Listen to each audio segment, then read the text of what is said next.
Gracias, buenas tardes. Pues les voy a presentar el tema que es las avispas agalladoras del género Quercus en 5 sitios de estudio del Estado de México, Hymenoptera sinipidae, que presenta su servidora Rosadelia García Martiñón y el consejo particular.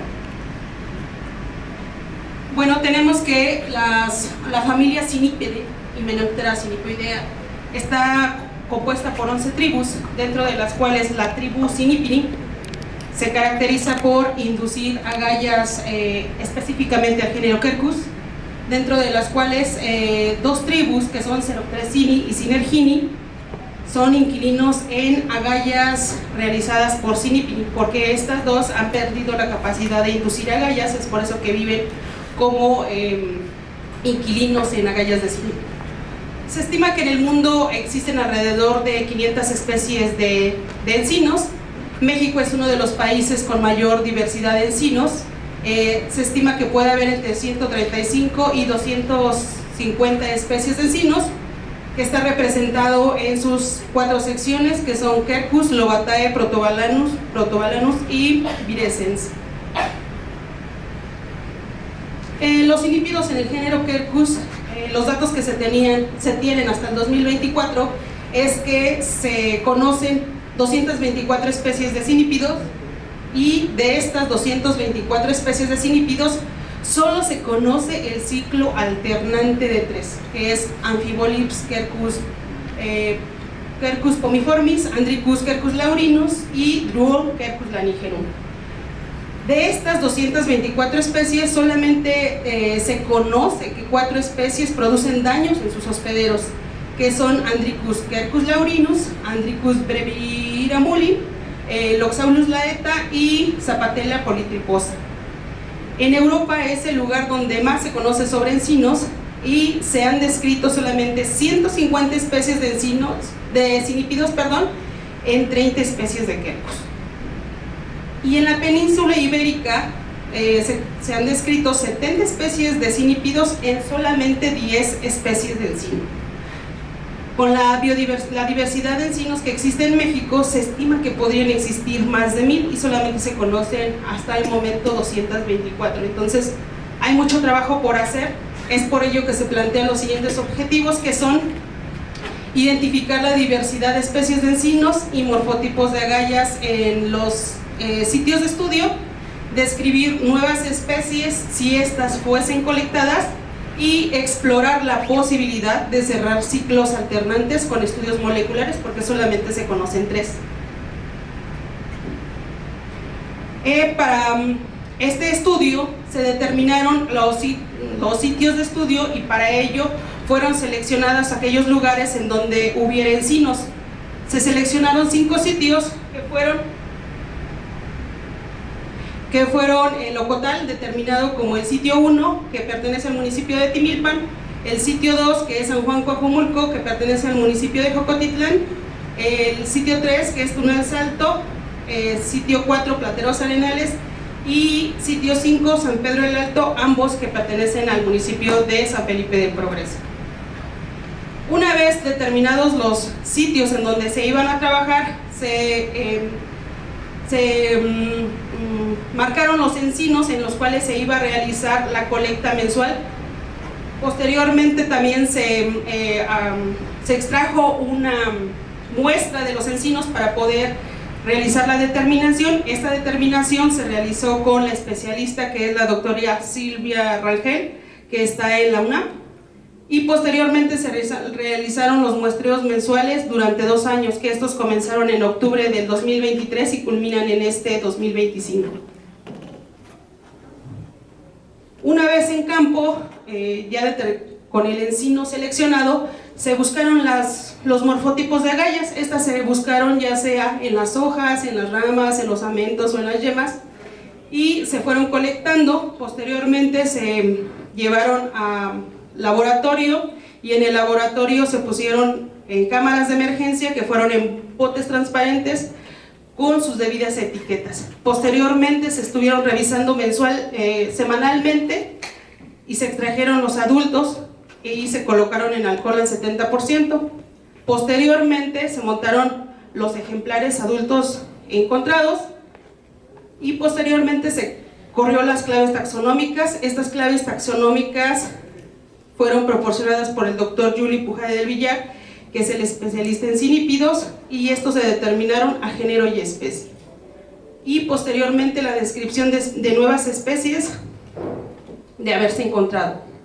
Y dentro de los resultados les puedo mostrar que las emergencias de los cinípidos, inquilinos y parasitoides y las especies de encino por sitio, tenemos que de las muestras totales de todas las colectas que llevamos hasta ahora, son 1.326 muestras, y los morfotipos de agallas que son en cada uno de los sitios, de los 5 sitios que se han encontrado, así como las especies de encino en los 5 sitios, y las emergencias totales de agalladores que tengo hasta el momento son 1.514, la emergencia de inquilinos son 3.224, estos son del género Cinercus y Ceroptres, y la emergencia de parasitoides 1.559 de las familias Eulófido, Euritómidos, Eupélmidos, Hormíridos y Torímidos y Teromálidos.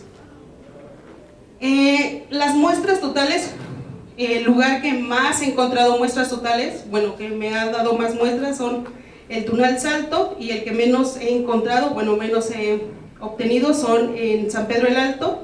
Los morfotipos de agallas he encontrado más en el Ocotal, diferentes morfotipos de agallas, y en el menos en San Pedro el Alto. Los encinos, 7 especies de encinos en el sitio 2 y 3, y solamente 2 especies en el sitio 5. Las emergencias de agalladores fueron más en el sitio 1 y menos en el sitio 3. La emergencia de inquilinos fue más en el sitio 4 y menos en el sitio 3, así como la emergencia de parasitoides fue más en el sitio 2 y menos en el sitio 3.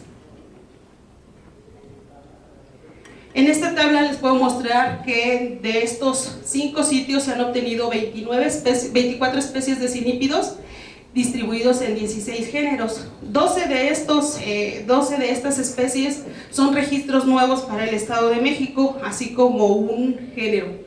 Dentro de las especies que se registran para el Estado de México son Amphibolips nigra, Andricus guanajuatensis, Andricus fusiformis, Atrusca finitima, Atrusca gregata, Burnetweldia californicordaci, Disorcaspis nayeliae, Dros perlentum, Druonquercus lanigerum, Eritres astata, Peron verutum, Loxaulus hielinus, una especie de reticulodermis. Y también cabe mencionar que de las especies podíamos encontrarlas ya sea en 3 sitios diferentes. Por ejemplo, Ferum se encontró en 3 sitios diferentes, Neuroterus también en 3 sitios diferentes. Sin embargo, había especies que solamente podía encontrar en un sitio. Por ejemplo, Atrusca finitima solamente se pudo encontrar en un sitio, Atrusca gregata también, o Kinseyella lapei, por ejemplo, solamente en un sitio. En esta columna se puede mostrar la generación en la cual encontramos, sobresaliendo que solamente Neuroterus es la única que he encontrado en su forma sexual, las demás son agámicas. Los hospederos en los cuales encontré cada una de las especies, y cabe mencionar que, por ejemplo, la especie de Cynips tiene 2 hospederos. Son pocos los que tienen más de un hospedero, pero la característica es de que pueden tener más de un hospedero siempre y cuando pertenezca a la misma sección. Puede ser en la sección Quercus o en la sección Lobatae. Por ejemplo, Amphibolips, Eritres y Reticulodermis solamente son exclusivos de las secciones Lobatae, y las demás son específicas del género Quercus. En esta columna se puede mostrar el órgano en el cual se encontró la agalla, ya sea en la rama, en la hoja, en las yemas o en los amentos. Neuroterus es el único que podemos encontrar dentro de los amentos, y los únicos 2 especies que encontré en yemas fueron Femurus repandae y Feron cilindratum. Son Femurus repandae y Eritres astata, son los únicos que puede encontrar en hoja. Los demás es más común encontrarlos en las hojas o en las ramas. Y también este es el género que se agrega, que es Reticulodermis, y también estamos en la descripción de nuevas especies, que son una de Reticulodermis, una de Neuroterus, y también dos artículos que ya se han publicado, que es Andricus mazahua y Reticulodermis litogala. Pues de mi parte sería todo. Agradezco a la Secretaría de Ciencias y Humanidades y al Colegio de Postgraduados por la beca otorgada.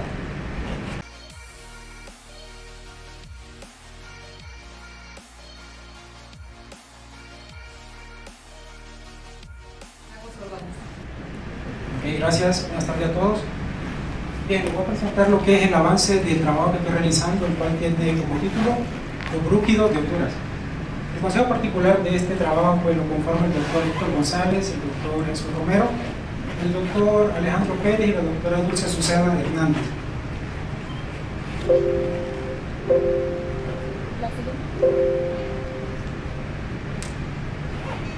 Muy bien, ¿qué son los brúquidos? Los brúquidos son insectos del orden Coleoptera, de hábito esternófago, de hábito alimenticio, que pueden ser monófagos o polífagos. Estos insectos generalmente oscilan en una longitud de 5 milímetros, pero pueden rondar desde 1 hasta 25. Actualmente se estima que hay más de 1.700 especies descritas dentro de esta familia, distribuidas en 6 subfamilias y 62 géneros.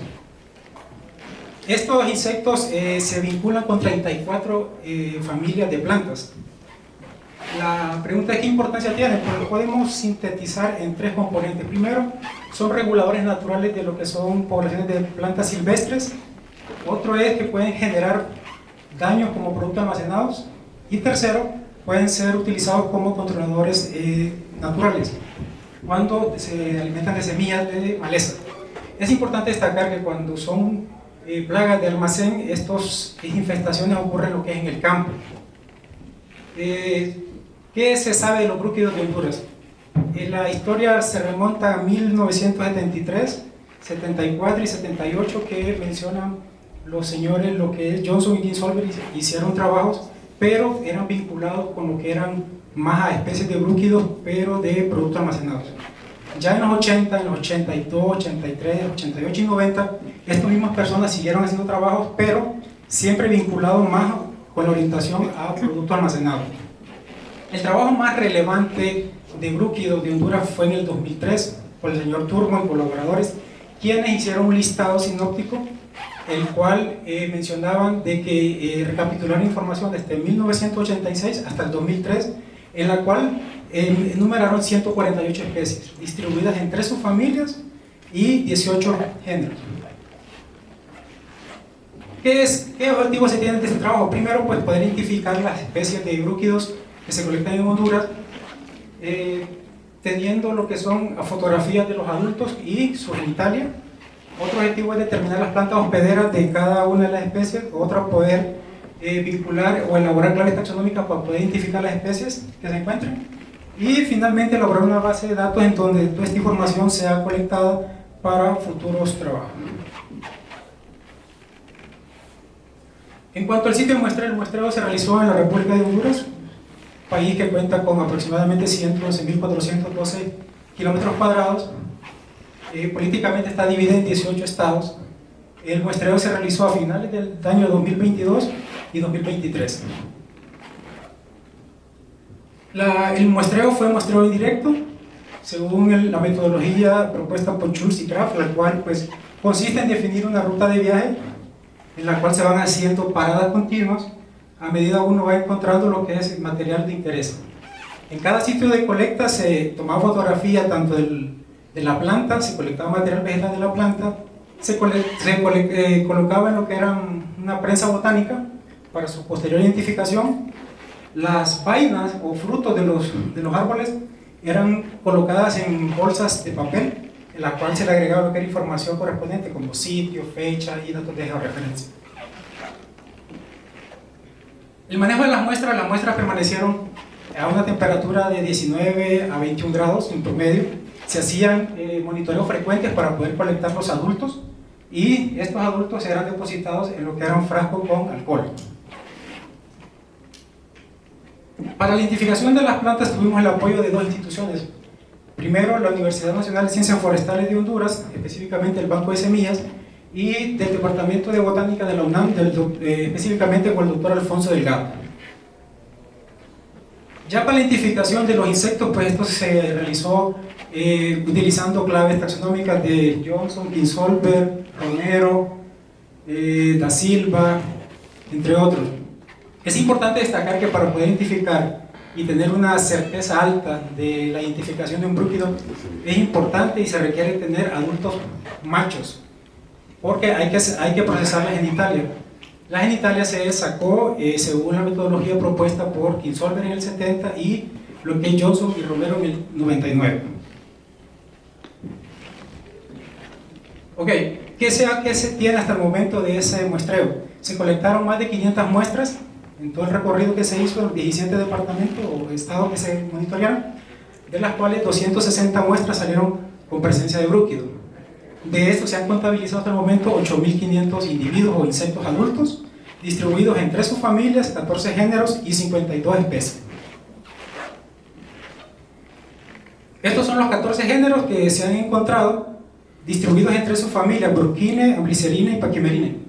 Es importante destacar que la subfamilia Bruchine es la subfamilia que prevalece en cuanto a la cantidad de especies dentro de la familia, y este comportamiento es particular de la familia, que Bruchine sea el grupo más numeroso. Ahora surge una pregunta: ¿qué géneros presentaron la mayor cantidad de especies? Y estos fueron lo que es Merobruchus y Acanthocélides. Estos dos géneros corresponden siempre a lo que es la subfamilia Bruchine.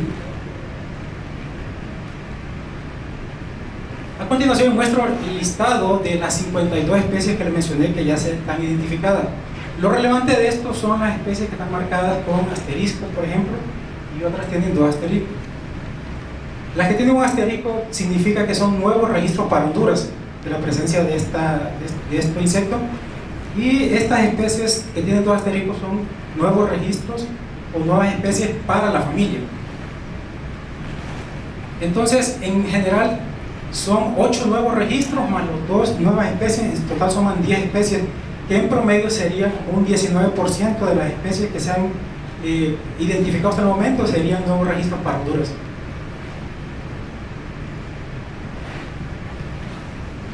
Y aquí les presento lo que son las 2 especies nuevas que les comenté, que ya están publicados, y pues estas sobresalen del género Acanthocélides, Nacadome y Emanguila.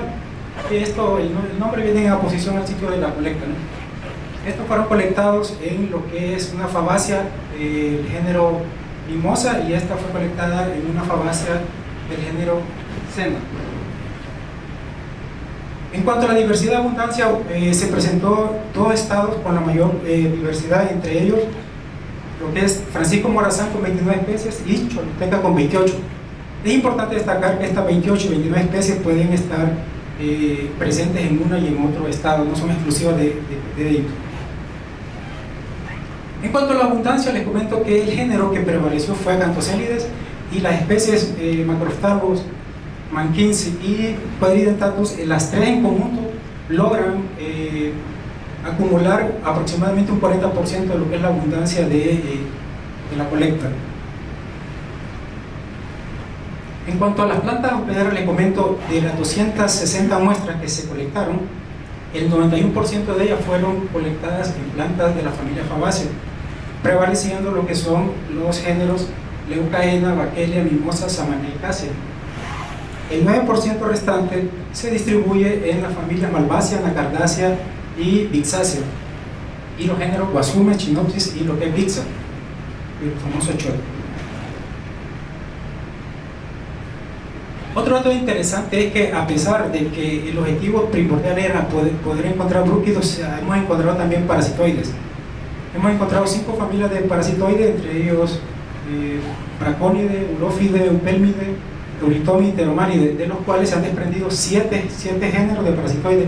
Un aspecto importante es que estos parasitoides no son exclusivos para una especie en particular de brúquidos, sino que podemos encontrarlos en más de una especie. Y otro aspecto relevante es que de los 14 géneros que les mencioné, el 64% de ellos hay presencia de brúquidos. Y ya para finalizar, pues agradezco lo que es lo que ahora es CECID y lo que es el COLPOS y al programa de fitosanidad por permitir realizar estos estudios. Y pues con esto finalizo. Gracias por su atención.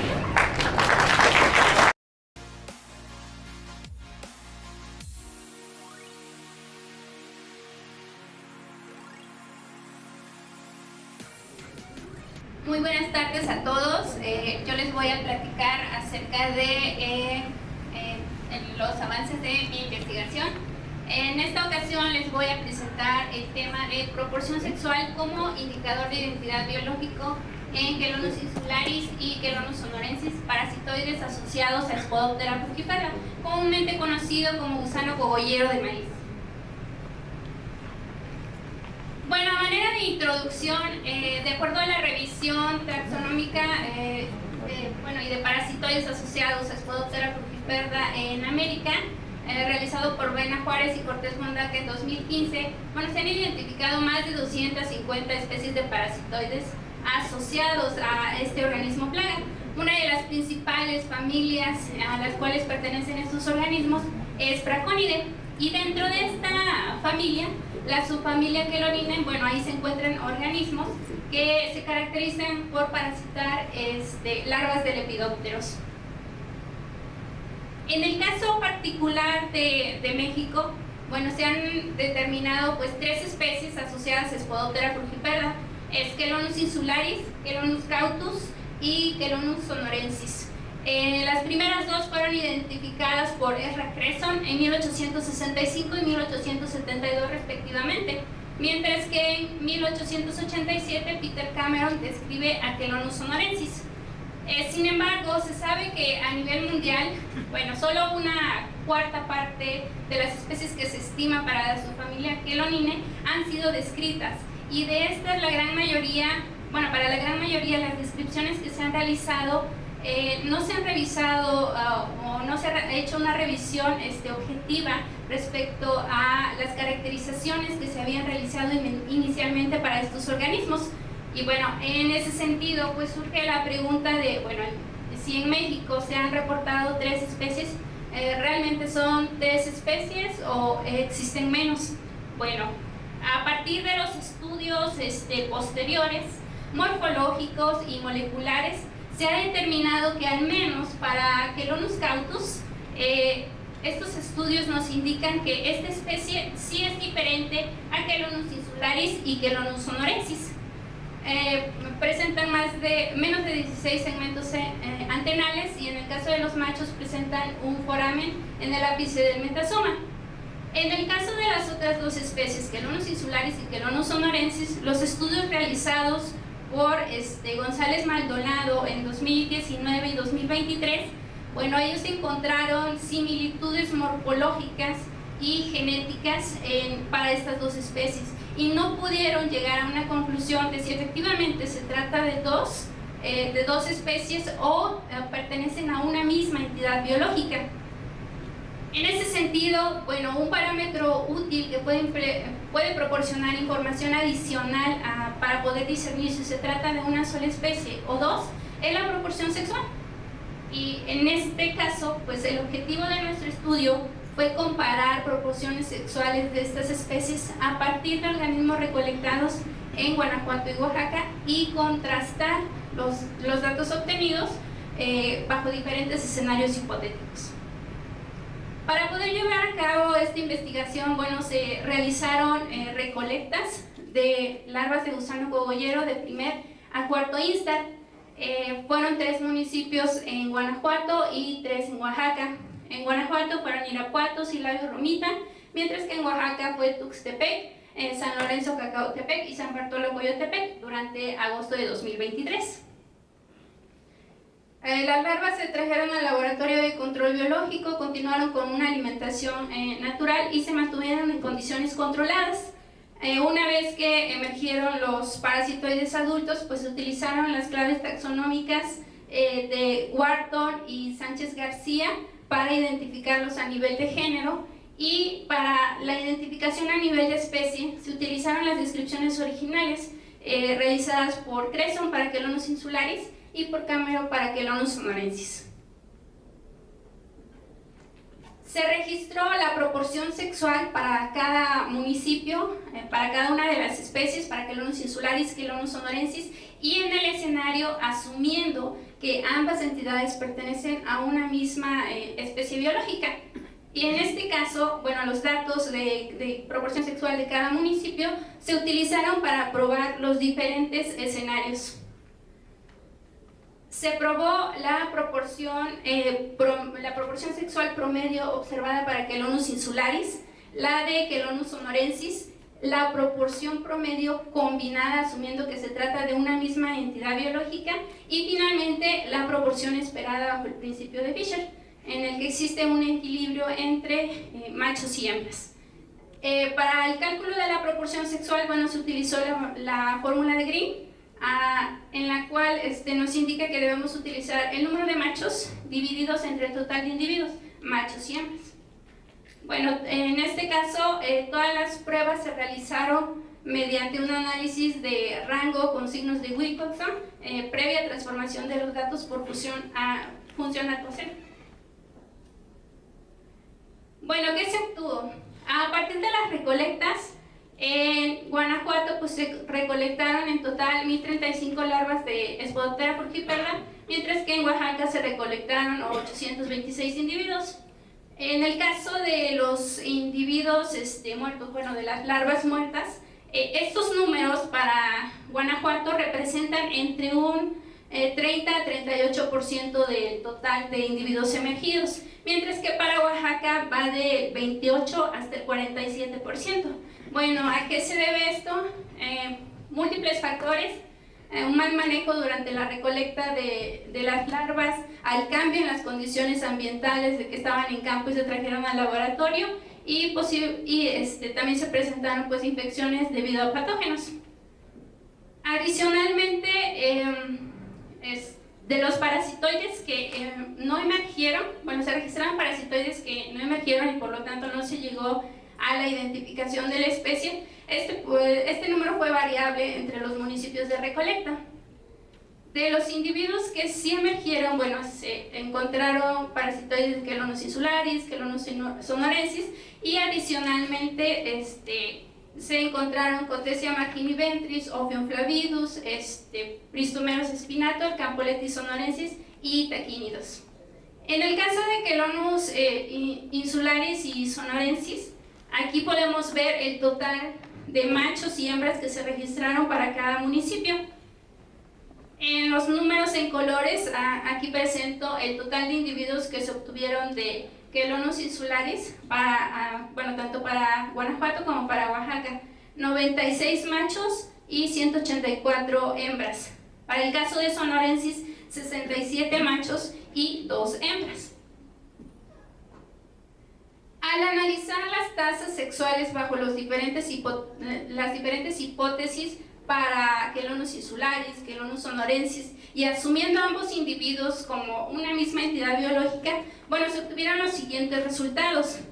Para el caso de Quelonus insularis, nosotros podemos ver que cuando tomamos como mediana la tasa sexual de Quelonus sonorensis, pues las pruebas estadísticas nos indican que no corresponde a esta tasa sexual, sino que es menor a la propuesta. Bueno, tanto para la de sonorensis, la tasa combinada y la tasa del principio de Fisher. Lo contrario ocurre para Quelonus sonorensis, en donde las tasas sexuales que se probaron, en este caso, son mayores a las que se obtuvieron, la de insularis, la combinada y la del principio de Fisher. Es decir, tenemos una sobreabundancia de machos, porque aquí la tasa sexual fue de 0.97 machos. Sin embargo, cuando nosotros asumimos a Quelonus insularis y sonorensis como una misma entidad biológica, obtenemos lo siguiente, que su tasa sexual es diferente a la de Quelonus insularis. Nos indica que es menor a la tasa de sonorensis y estadísticamente igual a la tasa propuesta por, bajo el principio de Fisher. Esto nos indica que existe una estabilidad poblacional al considerar ambas especies como una misma entidad biológica. Sin embargo, para el caso de la tasa sexual de sonorensis, la sobredominancia de machos nos está indicando que posiblemente esté ocurriendo un efecto Ali. En este efecto Ali lo que ocurre es que es muy probable, bajo este escenario, que dentro de un corto periodo de tiempo ocurra un colapso demográfico debido a que hay una menor disponibilidad, existe una menor disponibilidad de hembras, un menor número de encuentros entre parejas reproductivas y finalmente puede haber un aumento o el resultado de un aumento de consanguinidad en la población de estudio. Bueno, entonces como conclusión, a partir de los estudios realizados por González Maldonado en Durango para estas especies, ellos no llegaron a algo concluyente de si se trata de dos especies o no. Y con este trabajo, la proporción sexual nos está aportando información adicional acerca del discernimiento entre estas especies. Sin embargo, no es un resultado definitivo. Esto se tiene que complementar con pruebas morfológicas, moleculares y de compatibilidad reproductiva entre estas especies, que son los estudios que actualmente se están llevando a cabo. Y pues finalmente agradezco al Colegio de Postgraduados y a la CECITI por la beca otorgada para la realización de mis estudios de doctorado. Muchas gracias por su atención.